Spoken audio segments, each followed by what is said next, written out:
I'm Andrew Thompson. Welcome to a special Sunday edition of Headline Politics here on CPAC. U.S. President Joe Biden is abandoning his bid for re-election, but says he will stay on for the remainder of his term in the White House. Biden today posting a statement saying that while it was his intention to stay on, quote, "I believe it is in the best interest of my party and the country for me to stand down and to focus solely on fulfilling my duties as president for the remainder of my term."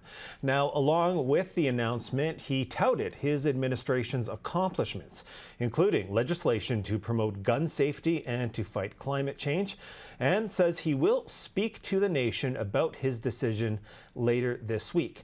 And then in a later post, Biden endorsing Vice President Kamala Harris to be his successor, telling Democrats it's time to come together and beat Donald Trump.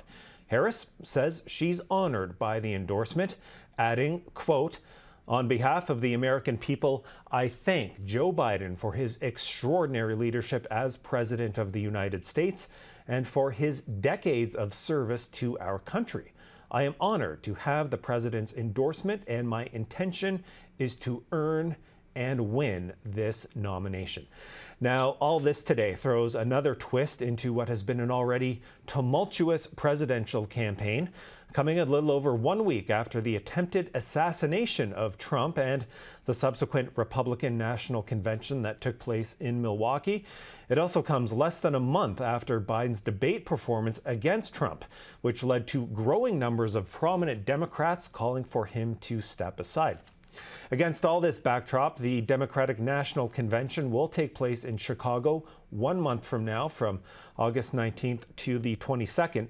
And Chicago is where Democrats also met in 1968. That was the last time an incumbent first-term president chose not to run again. That was Lyndon B. Johnson. However, his announcement that time came much earlier in the year by comparison. That came at the end of March, and his successor, Vice President Hubert Humphrey, lost that fall to Richard Nixon. As for today, we are getting more reaction to this news from U.S. leaders, including former President Donald Trump, who, of course, is the Republican Party's nominee. He says, in part, quote, "He was annihilated in an earth-shattering debate, and now the corrupt and radical Democrats are throwing him overboard.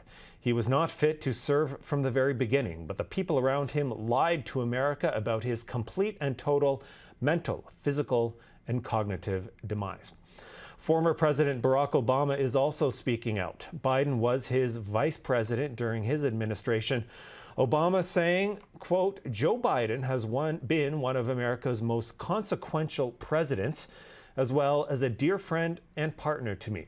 Today, we've also been reminded again that he's a patriot of the highest order." Notably as well, the Clintons, Bill and Hillary Clinton, are endorsing Harris and say they will do whatever they can to support her. Their statement goes on to say, quote, "By any measure, he has advanced our founders' charge to build a more perfect union and his own stated goal of restoring the soul of our nation." They then go on to say that nothing has made them more worried for their country than a second Trump term. Now, ex-Democrat House Speaker Nancy Pelosi, she's also weighing in today. She calls Biden a patriotic American who has put the country first and adds, quote, "His legacy of vision, values, and leadership make him one of the most consequential presidents in American history. With love and gratitude to President Biden for always believing in the promise of America and giving people the opportunity to reach their fulfillment."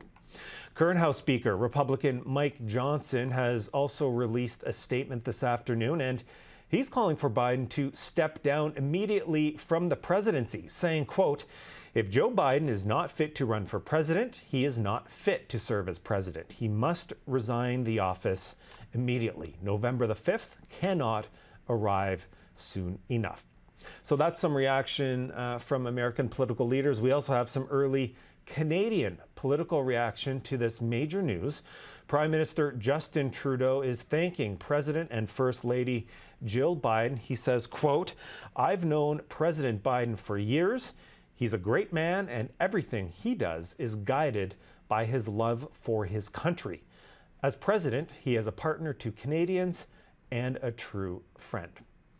So that is some early reaction to today's news. U.S. President Joe Biden saying he will not run for re-election, that he will not go through with the Democratic nomination in November's election.